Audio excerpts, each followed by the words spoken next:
Now, there's talk of this being the most important COP since Paris 2015. What's at stake here? Right. So countries have a hard deadline. By the end of the conference, they will have to have adopted the Paris rulebook. So if in 2015, approximately 200 countries signed the Paris Agreement, which set a framework for climate action, well, now countries need to agree on a set of guidelines that will make the Paris Agreement operational. So this COP is bound to be a very technical COP.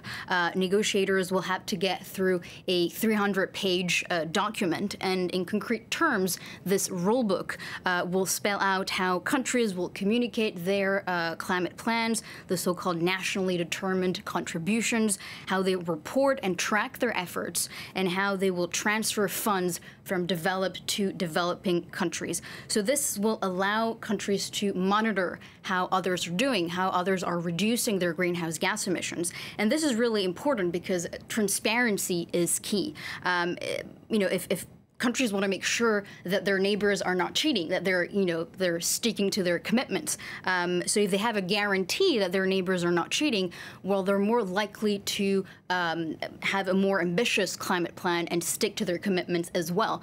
Really, to summarize, countries need to establish the rules of the game, and in order to bring the Paris Agreement to life. And they're also expected to begin ramping up their efforts because, the clock is ticking. We know that. And in the run-up of this conference, negotiators have been reminded of that, but a series of reports that have painted a rather bleak picture of the current state of the planet.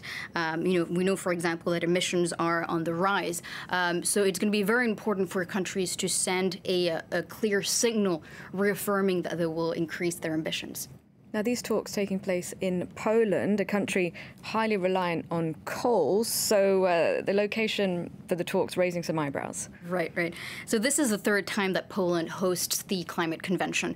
And this year, the conference will take place more specifically in the coal mining region of Silesia.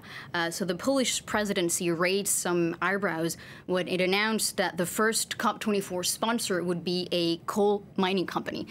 We've also seen some images of the Polish pavilion being literally decorated with pieces of coal.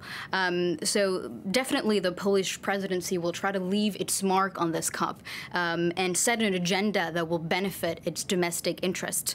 So earlier today, the Polish presidency presented the Just Transition Declaration. So this is a declaration that stresses the importance of ensuring a decent future for the workers of high-emitting industries like coal, for instance.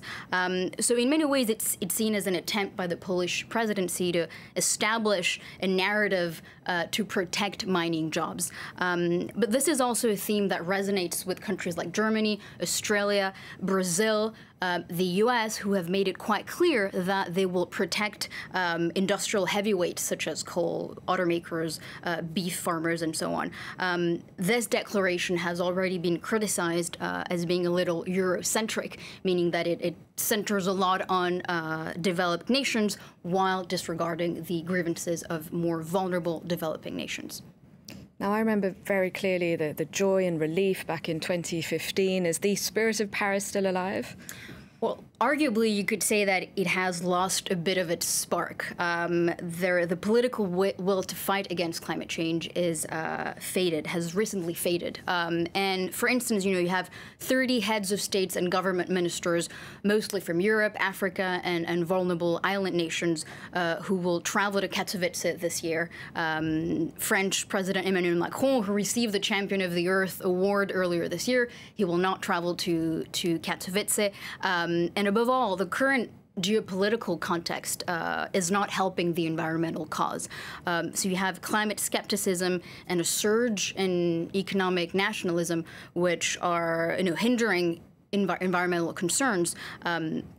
You have, for example, the election of Jair Bolsonaro in Brazil, which is certainly a disruptive factor. He has threatened to leave the Paris Agreement. He has also put forward a series of policies that would threaten the Amazon rainforest, which is seen as a key element in the fight against climate change.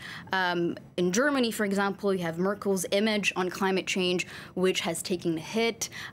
She has been seen as slow in setting an end date for coal as well.